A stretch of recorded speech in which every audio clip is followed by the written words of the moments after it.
네, 이번 시간부터는 전 근대사 다시 돌아와서 이번 시간부터는 조선 배워보도록 할 거예요. 이 조선, 이 조선에 대해서 우리는 조금 더 살펴보도록 하자. 근데 우리 고등학교 교과서가 어떻게 돼 있냐면요. 그 뭐라고 해야 되지? 전 근대사 내용이 굉장히 작아요. 작다기보다 적습니다. 그래서 이 전근대사 내용이 빈약하기 때문에 어느 정도는 조금 더 깊게 내용을 알고 싶으면 따로 정리를 하는 게 필요할 것 같습니다. 이거는 참고해 줬으면 좋겠어요. 내용은 훨씬 많은데요. 이렇게 수업할 수밖에 없다는 점을 이야기하고 싶습니다. 네, 한번 진도 나가보도록 할게요. 왜 이러는지. 네, 보겠습니다. 음, 네, 보겠습니다. 나 글씨 쓸 건데, 오케이. 좋아요. 조선이면 조선이라는 나라를 배우기 전에 조선 나라의 이전에 고려였다라는 거 알고 있어야 되겠죠? 그래서 조선이 건국되던 시기를 여말선초라고 해요. 고려말 조선초, 여말선초, 고려말 조선초. 이 시기는 우리가 고려에서 조선으로 바뀌던 시기는 중국에서는 원명교책이에요. 중국의 원나라에서 명나라로 바뀌는 시기입니다. 그래서 굉장히 혼란했어요. 한족 반란군, 홍건적이라고 하는데 홍건적의 난이 막 일어납니다. 이웃나라 일본에서는 막부의 통제력이 약화되면서 왜구가 기승을 부리게 돼요. 우리 고려 안에서는 권문세족이랑 불교 사원이 농장을 확대하면서 백성을 수탈합니다. 그러다 보니까 그러니까 바뀌는 시기였다라는 거지. 중국에서도 원이라는 나라가 멸망하고 명이라는 나라가 세워지려고 하는 시기. 일본에서는 막부의 권한이 약화되던 시기. 그리고 고려에서는 권문세족 난리치고 불교 사원이 막 농장 확대하던 시기. 그래서 이러한 상황 속에서 건국되는 게 조선인데요. 이 조선은 신진사대부랑 신흥무인 세력, 신신이 만나서 조선을 세웁니다. 신흥무인 세력은 누구였냐면 이성계였고요. 신진사대부는 정도전이었어요. 사실 나라를 정말 세우고 싶었던 사람, 새로운 나라를 세우고 싶었던 사람은 정도전이었어요. 근데 정도전은 이 당시에는 본인이 무엇을 하려고 해도 유명하지 않다 보니까 유명한 사람이 필요했어요. 얼굴 마담이 필요했죠. 그 얼굴 마담을 이성계로 삼았습니다. 왜냐? 원명 교체기 때 이 홍건적의 난이 일어나는데 중국에서 이 홍건적이 고려로 옵니다. 일본의 왜구가 기승을 부릴 때 고려에서 왜구가 완전 난리를 쳐요. 그러다 보니까 이성계는 전쟁에서 공이 엄청 많습니다. 전쟁에서 뭐가 많다? 공이 너무 많아요. 그래서 인기가 정말 많았어요. 그러다 보니까 사람들은 왕은 몰라도 이성계는 알던 상황이었죠. 왕은 몰라도 이성계를 알던 아는 사람이 너무 많았고 이성계의 팬이 너무 많아졌어요. 백성들에게. 왜냐하면 홍건적과 왜구를 막아준 건 왕이 아니라 이성계였기 때문에. 그래서 이 이성계를 꼬드긴 게 정도전이에요. 야, 너 저 왕 해봐. 왕 해봐. 내가 왕 만들어줄게. 이렇게. 그래서 이성계가 왕이 됩니다. 어쨌든 여말선초에 대두되는 세력은 신진사대부랑 신흥무인 세력이에요. 기억해보면 선생님이 항상 이렇게 수업하지요. 어떤 나라를 세울 때는 어떤 세력과 어떤 사상이 필요합니다. 남말여초, 신라말 고려초엔 어땠어요? 육호선풍 기억나죠? 육두품과 호족이 선종과 풍수지리라는 사상을 바탕으로 세운 나라였어요. 그러면 여말선초, 고려말 조선초에는 신진사대부랑 신흥무인 세력이 성리학이라고 하는 사상을 바탕으로 건국했어요. 그래서 선생님이 이런 이야기를 했었죠. 이 조선을 세운 나라는 고려의 종교였던 불교를 극딜할 수밖에 없었다. 그러니까 조선이 멸망하고 세워진 이 대한민국은 성리학을 되게 비판적으로 본다. 라고도 이야기했었던 것 같아요. 이거는 진짜 대학교에서 얘기하는 거고요. 선생님, 교수님한테만 들을 수 있는 이야기여서 넘어가겠습니다. 그냥 어느 정도만 이해하면 좋을 것 같아요. 맥락이 없어도 됩니다. 어쨌든 새로운 나라의 건국은 어떤 세력들이 만나서 이 세력들이 사상과 결합해서 만든다는 것 정도는 알았으면 좋겠어요. 특히 이 동양에서는 말이지요. 그러니까 사상이라는 내용이 그냥 뜬구름 잡는 내용이 아니라는 것 알면 좋을 것 같아요. 그다음에 선생님이 얘를 이렇게 하다 보니까 좀 이상하네요. 그 다음에 조선을 건국하는 과정을 한번 보겠습니다. 보라색 말고 주황, 빠랑 해볼까요? 조선을 건국하다. 새로 건국한 명이 천령 이북의 땅을 요구해요. 이건 어디냐면 공민왕이 했던 그 쌍성총관부 지역이거든. 이 지역을 여기 원래 우리 원나라의 땅이었으니까 원나라를 멸망시키고 세운 우리 원나라를 몰아내고 우리 명나라가 세워졌으니까 이 지역 원래 우리 땅이니까 내놔 라고 합니다. 그래서 고려에서는 요동 정벌을 추진해요. 여기를 노린단 말이야? 그럼 우리가 요동을 공격하자! 라는 말도 안 되는 얘기를 펼쳐요. 근데 사실 이 맥락도 이성계를 보내면서 이성계를 제거하려는 명분이었기 때문에 말도 안 되는 요동 정벌을 추진합니다. 근데 이성계가 요동 정벌을 반대해요. 반대하는 이유는 사불가소. 4가지 이유를 들어서 안 된다고 합니다. 그리고 위화도 해군을 해요. 이거 순서 진짜 시험 문제 자주 나와요. 위화도 해군, 과전법, 그다음에 조선건국, 한양천도 이렇게 이 순서는 시험 문제 잘 나오니까 체크해 두도록 합시다. 4개 안 되는 이유를 내세우는데요. 한번 볼까요? 큰 나라가 작은 나라를 거역하는 거 절대 안 된다. 우리 조선, 명나라 큰 나라 거역하면 안 된다. 농번기인 여름에 군사를 일으키는 거 백성들이 욕하는 거 아니냐. 요동을 공격하면 외에게 틈을 준다. 외가 쳐들어올 것이다. 장말철이라서 활에 약효가 풀려지고 군사들에게 전염병이 발생되기 때문에 요동을 정벌해서는 안 된다. 라고 명분을 내세운 거고요. 그리고 위화도 해군을 합니다. 왕이 정벌을 명령했는데 군대를 돌린다는 것은 반역이에요. 반역을 한 거죠. 정권을 차지합니다. 이성계가 권력을 차지하고요. 신진사대부랑 이성계가 과전법을 시행합니다. 조선건국 1년 전이에요. 신진사대부의 경제적 기반을 마련합니다. 그러니까 권문세족을 약화시키기 위해서 권문세족을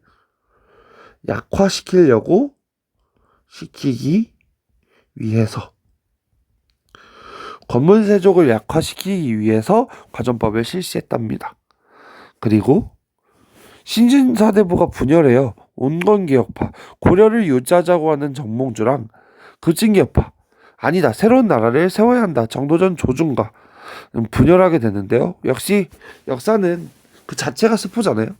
누가 승리하는지는 우리 모두 알고 있죠. 네, 급진개혁파가 승리하면서 새로운 나라를 건국하죠. 정몽주 아시죠? 이 몸이 죽고주고 100번 고쳐주고 백골이 진토되어 넋이라도 있고 없고 임야간 일편다신이야 가실 줄이 있으랴. 이거는 좀 알았으면 좋겠어요. 단신가 이거는 상식이지 우리나라 사람에게. 그 정몽주죠. 네. 그리고 이성계가 조선을 건국하고요. 국호를 조선이라고 합니다. 그리고 도읍은 한양으로 삼아요. 사실 내용이 정말 많은데요. 선생님이 많은 내용을 다루면 여러분이 너무 시험 공부하기 힘들 것 같아서 그냥 교과서에 있는 내용만 다루려고 좀 축소시켰는데요. 감안해 줬으면 좋겠어요. 다음에 이제 이 조선을 보겠습니다. 조선의 국가의 기틀을 만들다인데요. 조선은 민본 사상을 바탕으로 덕지주의를 내세우면서 성리학을 바탕으로 통치체제를 정비합니다. 민본 사상. 백성이 근본인 사상이다라는 거예요. 민본 사상. 그러니까 정말 백성을 생각하는지 아닌지는 중요하지 않습니다. 중요한 것은 어, 왕이 정치를 할 때 백성이 근본임을 내세우면서 정치를 했다는 것이 포인트예요. 그 다음에 덕치주의. 통치할 때 뭐를 중심으로 통치한다? 덕을 가지고 통치한다. 덕치주의. 그러니까 왕이 너 죽어, 얘를 죽여라 하고 죽이는 거 그게 아니라 덕으로 통치한다는 명분을 삼았다는 거죠. 그리고 성리학을 바탕으로 통치 체제가 정비됩니다. 정도전은 아까 이야기했죠. 이 조선을 세우고 새로운 나라를 세우고 싶었던 사람은 정도전이었어요. 그걸 꼬신 거죠, 이성계를. 조선 경국전이라고 하는 책을 편찬하는데요. 이건 정도전이 개인적으로 쓴 책입니다. 그런데 이 조선 경국전이 이 통치 규범을 제시하고요. 그리고 이 조선 경국전 자체가 자꾸 이게 뜨네요. 조선 경국전 자체가 조선의 제도가 됩니다. 이 조선 경국전에서 정도전은요, 재상 중심의 정치를 펼치거든요.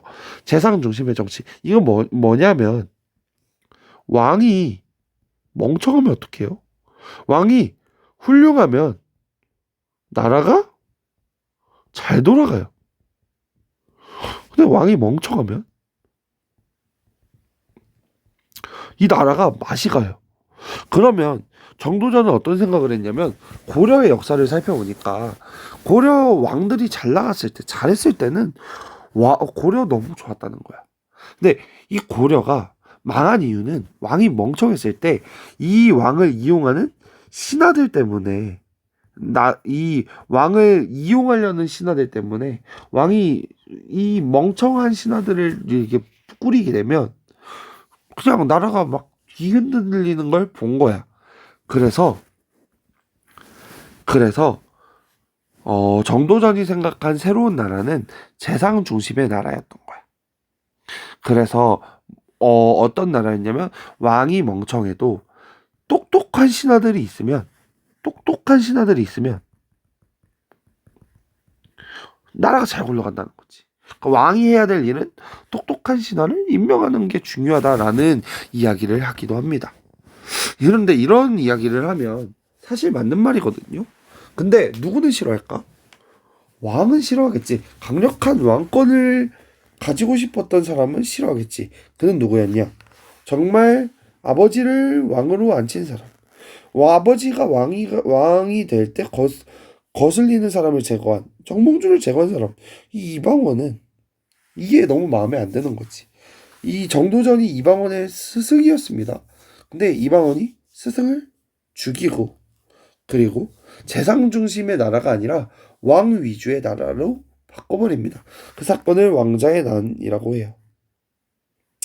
이 왕자의 난은 사실 엄청난 이야기들이 있는데요. 간단히 이야기하면 정도전은 이성계한테 다음 왕을 그 아들 중에서 가장 센 왕의 그 왕 후보 1순위는 이 이방원이었거든요, 사실. 근데 정도전은 강력한 왕권을 원하지 않았어요. 재상 중심의 정치를 하려고 했기 때문에 다음 왕을 이성계를 꼬셔가지고 가장 막내, 아주 막 5살, 6살짜리한테 세자를 착봉시킵니다. 이성계를 꼬드겨가지고. 이방원이 너무 화가 나서 1차, 2차 왕자의 난을 일으켜서 정도전을 죽이고 그리고 자기의 이복 동생들을 다 죽여버려요. 그래서 정권을 잡고 정도전을 제거한다는 말이 이 말입니다. 그리고 육조 직계제를 시행해요. 이 제도는 조금 이따가 설명할 건데요. 이 핵심은 왕 중심의 통치체제 정비입니다. 이 재상 중심과 왕 중심은 꼭 알았으면 좋겠어요. 그리고 이방원에게는 아들이 넷이 있는데요. 아들이 넷인데 이방원은 첫째 아들한테 왕을 물려주려고 했어요. 양녕대군인데요. 이 양녕대군도 골 때립니다. 그러니까 왕위를 물려줄 생각보다는 좀 여자를 좋아하고 술을 좋아하는 그런 사람이었어요. 그러다 보니까 이 양녕대군이 완전 그냥 미쳐 날뛰어가지고 이방원이 공부를 열심히 하던 충녕대군에게 왕위를 물려줘요. 그 충녕이 누구냐? 세종입니다. 공부하기를 정말 좋아했다고 해요. 의정부 서사제를 실시하는데요. 이거는 왕권과 신권의 조화입니다. 이 밑에 여기에서 설명해 보도록 할 거예요. 조금만 기다리세요. 근데 이 세종대왕 하면 역시 이거죠. 지편전 설치, 훈민정음 창제, 유교정치 실현을 하기로 하였다. 유교정치 실현 밑줄 쫙 치세요. 그리고 성종. 성종은 한자가 일월성자예요. 선생님 고려시대 할 때 했는데요. 이 일월성이 들어가면 제도의 완성입니다. 제도의 완성은 통치, 법이 완성됐다는 거예요. 경국대전이 완성, 성종입니다. 성문법전의 바탕을 둔 조선 통치체제 확립. 성문법전, 그러니까 그냥 왕이 지 맘대로 통치하는 게 아니라 법에 의해서 적혀져 있는 글씨로 써 있는 법에 의해서 통치한다는 의미입니다. 경국대전 볼까요? 책이 완성되어 6권으로 바치니 경국대전이라는 이름을 내리셨다. 형전과 호전은 이미 반포되어 시행되고 있으나 나머지 4법전은 미처 교정을 마치지 못했는데 세조께서 갑자기 승하하시니 지금 임금께서 선대왕의 뜻을 받들어 마침내 하던 일을 마치고 나라 안에 반포하셨다. 경국대전입니다. 어쨌든 이 내용들은 간단히는 알았으면 좋겠어요. 각각 이 왕들의 정책, 그리고 육조직계제랑 의정부 서사제 설명해 보겠습니다. 육조직계제랑 이 의정부 서사제. 육조직계제는 뭐냐면, 그러니까 각 부서가 왕한테 직접 보고합니다. 육조는 이호 예병 형공이에요. 이호 예병 형공. 2호 예병 형공, 2부 호부, 2부래, 2조예요. 2조, 호조, 예조, 병조, 형조, 공조, 각조. 그러니까 지금으로 치면 각 부장관이 따로 누군가를 거치지 않고 그 왕한테 바로 보고하는 거예요. 각 2조, 호조, 이 각각 부서가 각 모든 일을 그냥 왕한테 직접 보고합니다. 왕은 그 얘기를 듣고 직접 명령하는 거예요.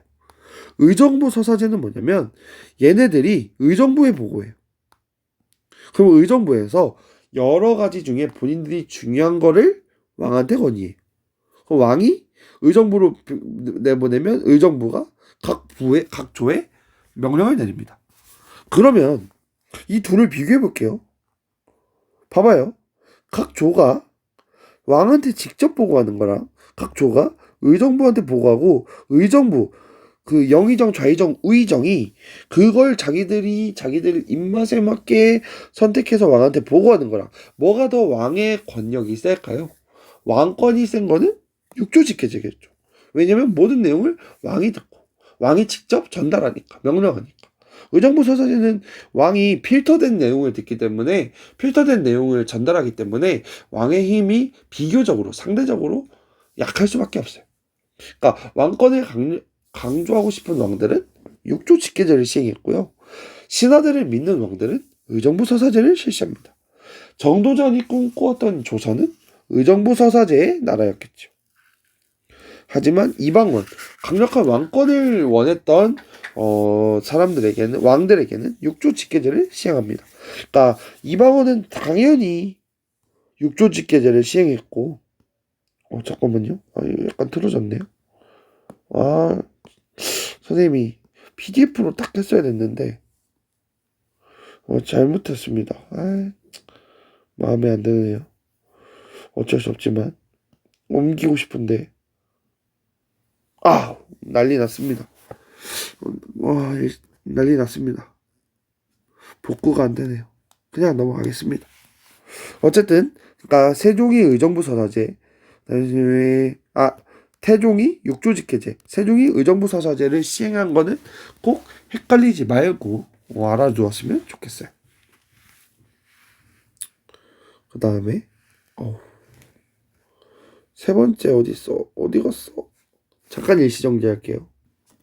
네, 선생님이 복구했습니다. 근데 이제 세 번째로 갈게요. 조선의 통치체제 정비.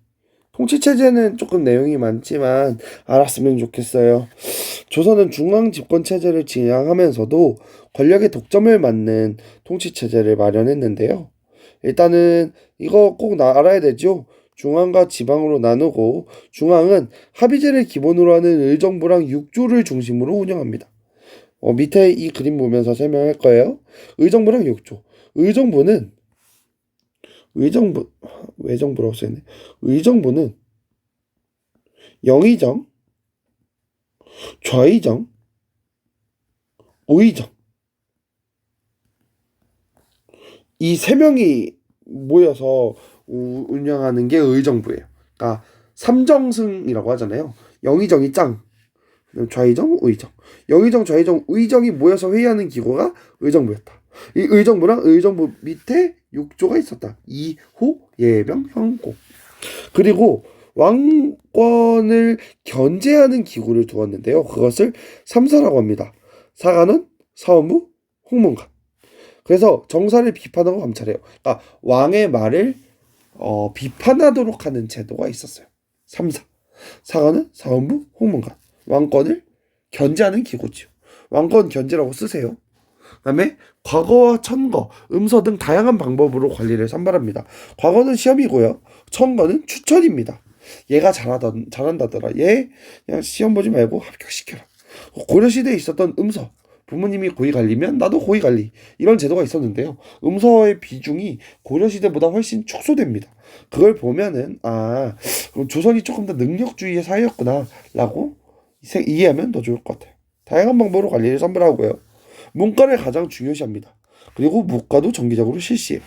고려는 무과를 시행하지 않지요. 비교해야 됩니다. 무과도 정시적으로 실시합니다. 그 다음에 청거랑 음서는 고려에 비해서 대상과 범위의 축소.